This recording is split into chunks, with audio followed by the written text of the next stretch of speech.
As she stood in the middle of the hardware store, the noise of the motorcycles outside now seemed like a distant memory, the chaos suddenly feeling far less important. The bikers had left, their egos bruised but their lives intact. Mike was already behind the counter again, wiping down the surface as though the storm had never hit. It was almost like nothing had changed, except Sarah. She looked around at the quiet store. The tension had dissolved, but she couldn't shake the feeling that her life had just taken a turn into something she couldn't undo. She had always thought of herself as a simple nurse, someone who helped people when they were at their lowest. But today, she'd have been thrust into a world of rival gangs, intimidation, and dangerous games that she didn't fully understand. It wasn't just about surviving anymore. It was about knowing when to fight and when to stand back.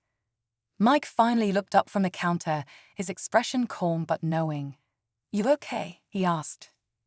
Sarah nodded slowly.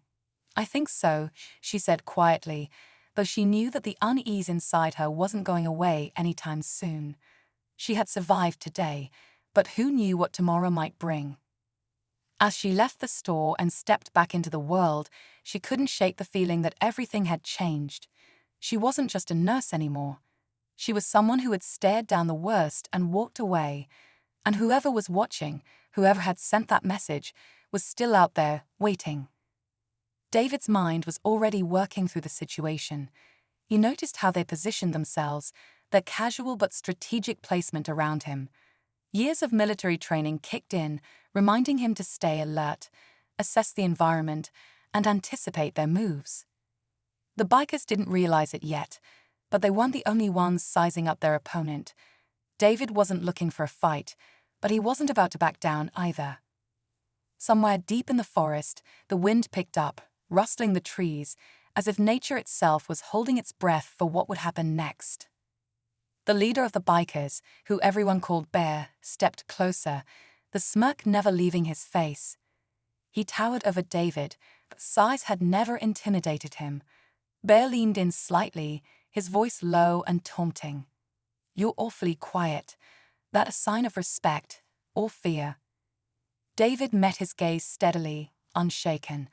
"Neither," he replied simply, his tone calm, but with a quiet weight behind it. He wasn't trying to provoke them, but he wasn't backing down either.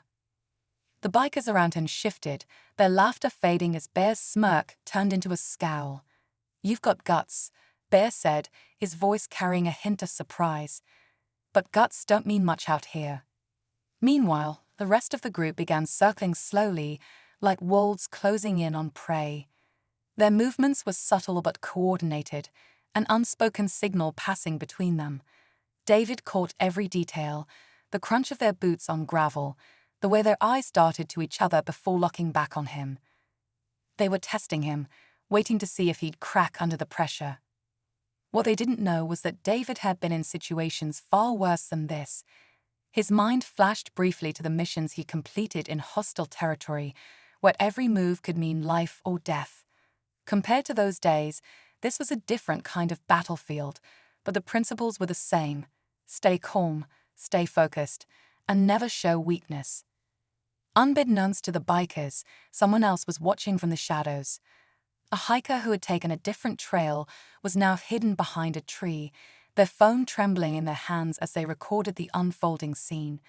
They had stumbled upon this confrontation by chance, and now they were debating whether to intervene or call for help, not realizing how critical their decision could become. The tension thickened, the air around them heavy with unspoken threats. David's sharp eyes caught a subtle signal from Bear, a tilt of his head toward one of the bikers. Something was about to happen, but what? The forest seemed to hold its breath again, waiting for the inevitable. Bear's subtle signal set things into motion. One of the bikers stepped forward, cracking his knuckles with an exaggerated motion meant to intimidate. "You don't seem to get it, hiker," he sneered. "This isn't your trail anymore." David didn't respond immediately. Instead, he shifted his weight slightly, just enough to steady himself. His eyes flicked briefly to the biker's hands, noting their position, the tension in his shoulders, details that spoke louder than words. He wasn't just standing still, he was calculating. The biker took another step closer, the grin on his face growing wider, but before he could say or do anything more, Bear raised a hand. "Wait," he said, his voice low and commanding. The biker froze mid-step, looking back at him confused. Bear's eyes narrowed as he studied David, his instincts kicking in. Something about the way this man stood, the way he carried himself, didn't match the average hiker. He didn't look scared, and he wasn't trying to argue his way out.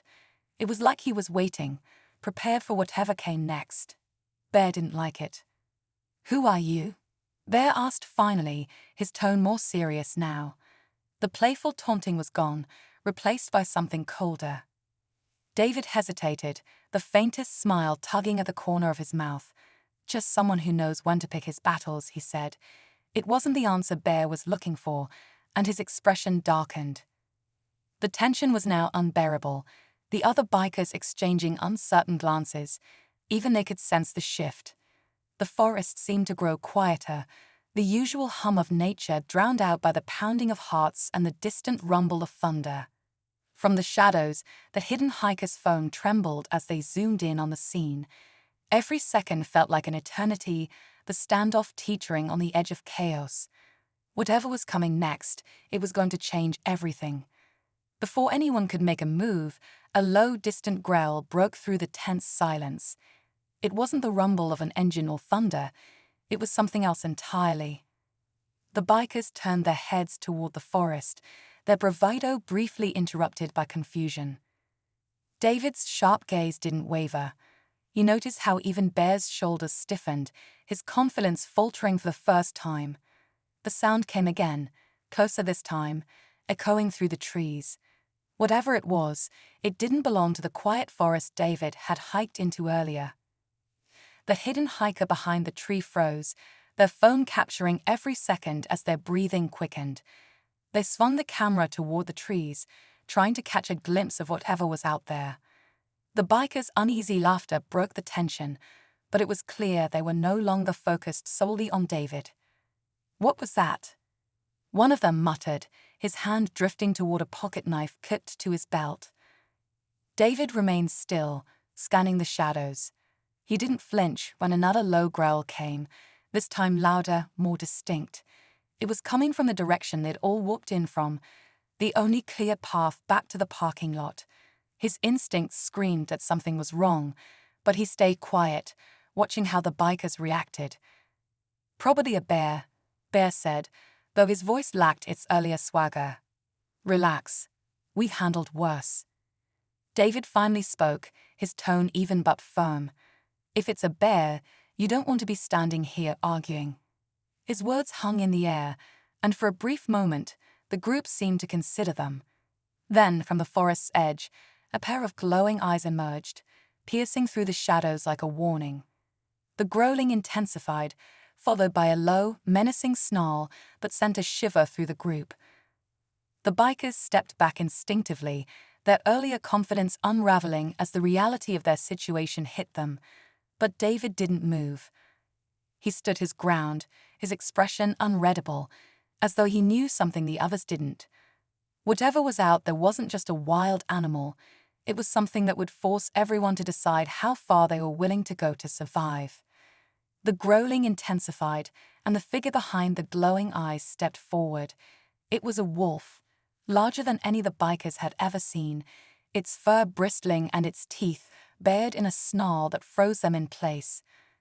A tense silence fell over the group, the bikers' earlier bravado crumbling as they realized they were out of their depth.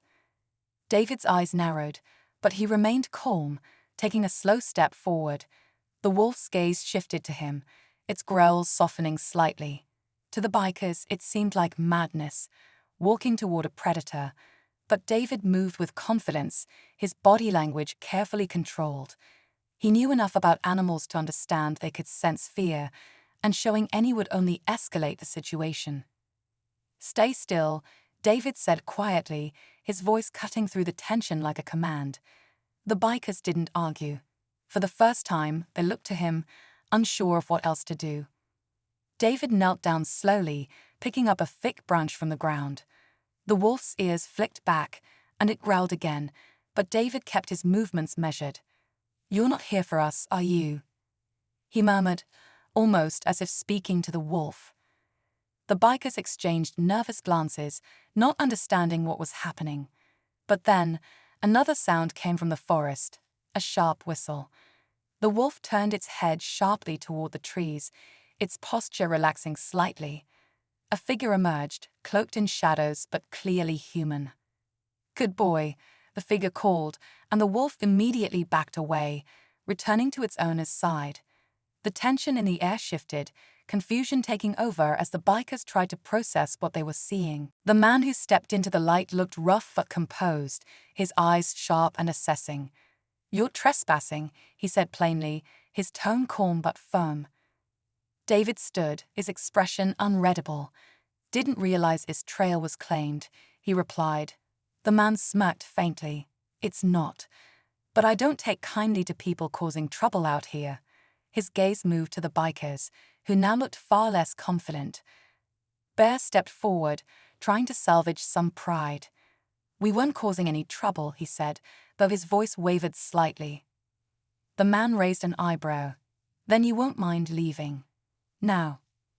The bikers didn't need to be told twice. Muttering excuses, they backed away, their earlier confidence completely shattered. Within moments, they were on their bikes, engines roaring as they sped off into the night. David watched them go before turning back to the man and the wolf. "Nice timing," he said. The man gave a small nod. "You handled yourself well. Most people wouldn't." David smiled faintly, glancing at the wolf. Neither would most animals. As the man and his wolf disappeared back into the forest, David stood alone again, the trail quiet once more. The danger had passed, but something about the encounter left him thinking. This wasn't just another hike.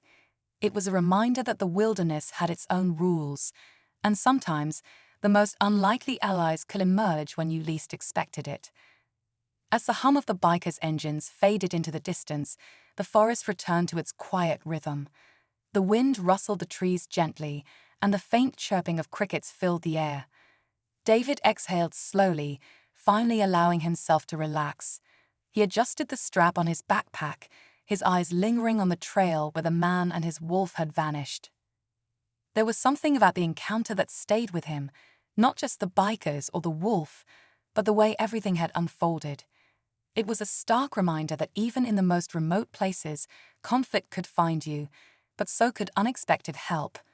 The man and his wolf weren't part of any plan, yet they had shifted the entire situation without a single unnecessary move. David began walking back toward the trailhead, his boots crunching softly against the gravel. As he walked, he reflected on how quickly things could escalate and how important it was to stay grounded in the face of uncertainty.